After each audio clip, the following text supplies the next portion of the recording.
What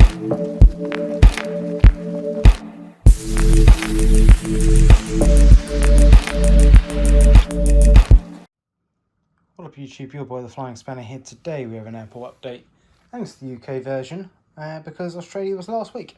So in today's video we have not too much going on, as you can see. I've got a little bit of kind of alternation news. I wanted to do this for a while, so I'll get into this now and then I'll start the update. I wanted to do this for a while, so the idea is, because as you guys are aware, or guys and girls, whatever, are all aware, I normally put the airport, I lay it on the bed. There's no actual supports underneath the airport. There's no supports physically bolted or screwed onto the airport. There was initially, but it was a ball ache to get it into the cupboard. So I got away with that idea. So with this idea, I basically have, what I've made up anyway, is three very long, three of these pretty much, with these thicker bits underneath to allow for sponge, or underneath, so one to start, one in the middle, one at the end, and it just kind of makes it all relatively even. The boards do still tilt and such, so that's why there's like little gaps here and there, but what I've done to compensate for that is literally just I've added in like an extra bit of wood, or just altered, put a little bit of wood in, which has kind of helped. And if you're wondering what's this bit here, so I've made a wardrobe, as you can see there. I do need to sort out the wardrobe doors, but they're a little bit too big. I'm going to take them and get them cut further, just a little bit.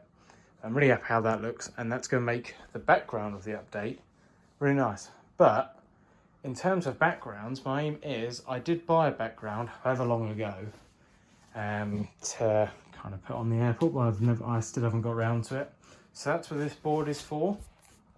So it was an offcut from the wardrobe, that's why I mentioned the wardrobe. These little long bits here. So with that, what I've done is I'm adding extra grass here. I laid that down yesterday, but I was really rushing it and it looks awful. So I might have to rip it up and redo it. I've ordered more grass anyway to make it a bit better. And then I'm going to get some small, thin kind of sheets and kind of lob them in the side. So then that will come up to probably about there. And it'll have a nice little background of some hills and stuff on it, which I think will look really nice. And also it kind of means I can put the camera in one position and pan around to the airport and do different kind of angles and everything, and not have to worry about what's in the background, like those tellies that have always been in the background for other mini updates, because I always shove them over there. But now they're up there, they shouldn't be in the update anymore. But yes, we're slowly getting there. Of course, my aim is to make a flip side. So there's this green bit here which matches this side, and then I'm going to put on the other side the grass that I've used for the Australian airport. So I'll be able to multi-use, I should say, the background, and hope get it on both airports. In terms of the Australian airport, what my aim is, I didn't mention this in the initial video, and I really want to thank everyone for the support on that video, and everyone's really taken off to the idea of the Oz airport. So thank you very much for the support on that. I'm glad you like it. In terms of kind of scheduling, my idea for the Australian airport is to eventually put an airport on the flip side, which would be Caribbean based and kind of Europe based. So that will add another aspect of updates. My end goal is to be doing 2 UK airport updates a month, so every other Friday, and then having either an Australian or a European or American airport update in between. That's kind of the end goal. But yeah, enough with the future. I normally cover that at the end. That's enough waffling for now. Let's get on with the update. So As you can tell, it's rather quiet. Restrictions still in place, and we don't really know. On the 12th of April, I think he's going to kind of announce when what their plans for the summer are. Fingers crossed we'll be busy, but you just don't know. Even though Qatar is now red listed, they are operating cargo flights, I believe. They're definitely still landing in Manchester, which is weird. Surprised, but we'll see. And I'm currently going through the schedule because I put loads of work into it and getting the flight times and everything, but there's too much of a mix of airports and there's too much going on at some points and too little going on at others. What I'm going to do is mainly go a bit free reign and make my own scheduling kind of thing. So there's a little bit going on with every airport, and I can fit in loads of different carriers and get rid of the repetitive carriers, like for instance Qatar's pretty much in every update, Etihad's in most updates, Virgin, I know they're a based airline but they're in most updates and whatever. I've got a few new based aircraft I need to figure out where to put them. But yes, let's crack on with this one eventually. So, just arriving in, runway 23 in use, we got the Virgin A350.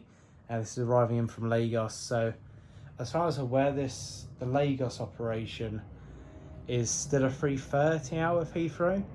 I believe that's because the kind of travel restrictions in Lagos are saying they can't bring in any more than X amount of people.